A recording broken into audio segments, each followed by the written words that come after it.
Vote boycott করলে minus হয়ে যাবে তার অটোমেটিক। সালাউদ্দিন সাহেবের এই বক্তব্যকে কিভাবে দেখেন? দীর্ঘদিন তো বিএনপিও ভোট করে নাই, তখন আওয়ামী লীগও কিন্তু এরকম কথা বলছিল যে সব দল ভোট না আসলেই হবে।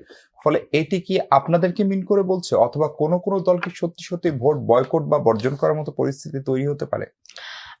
মাইনাস আসলে কে করবে এটা? কারা করে মাইনাস? জনগণ করে। আওয়ামী লীগকে কারা মাইনাস করেছে?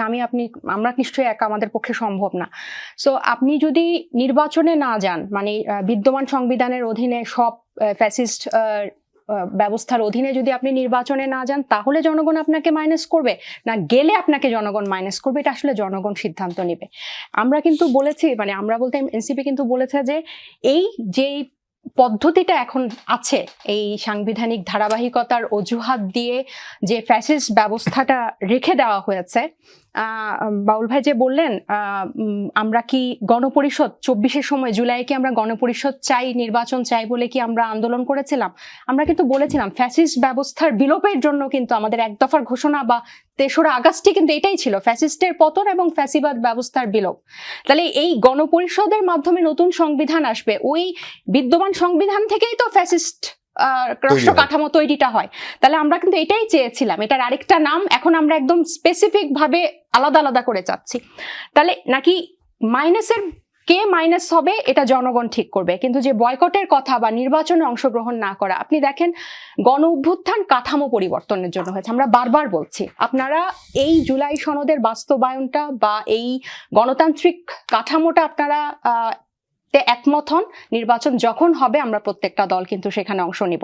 আরেকটা জিনিস আপনি দেখেন, ধরেন একমত হওয়ার আপনারা আহ্বান জানাতে পারেন, কিন্তু যদি বিএনপি একমত না হয়, সেটা হওয়ারও তো তাদের নিশ্চয়ই স্বাধীনতা আছে। অবশ্যই স্বাধীনতা আছে, সেক্ষেত্রে আমাদেরও স্বাধীনতা আছে যে আমরা কি ডিসিশন নেব। কারণ এটা এখন কিভাবে বলতে পারি, মানে স্পেসিফিক একদম বলে দেওয়া যায় না, কারণ এখন কিন্তু বাস্তবায়ন কিভাবে হবে এটা নিয়ে রাজনৈতিক দলগুলোর সাথে আলোচনায় বসা বাকি। ঐকমত্য কমিশন 1 মাস সময় নিয়েছে। আমি আপনাকে আরেকটু বলি, এই যে গত 15 বছরে সবচেয়ে নির্যাতিত হয়েছে বিএনপি, সবচেয়ে তাদের গুম খুন এবং মামলার কোনো শেষ নাই। বিচারকরা নিজেরাই, লয়াররা নিজেরাই ধরে ধরে বিএনপির নাম শুনলেই মুড়িমুড়কির মতো মামলা দিত। তাহলে আজকে যখন তারা ক্ষমতার দ্বার প্রান্তে, ধরে নিলাম তারা সবচেয়ে বড় রাজনৈতিক দল, তারা ক্ষমতার দ্বার প্রান্তে, তাহলে তাদেরই কি উচিত না এই দমন পীড়নের যেভাবে ইউজ করে সরকারি দল বিরোধী দলকে দমন করেছিল সেই নিয়মগুলা বন্ধ করা? এই নিয়মগুলা বন্ধ করাই তো সংস্কার, এই নিয়মগুলা বন্ধ করাই তো হচ্ছে জুলাই সনদের ভিতরে লেখা আছে যে আপনি সাংবিধানিক প্রতিষ্ঠানগুলোতে নিরপেক্ষ নিয়োগ দেন। এখনো কিন্তু বিএনপি এগুলোতে রাজি হয় নাই।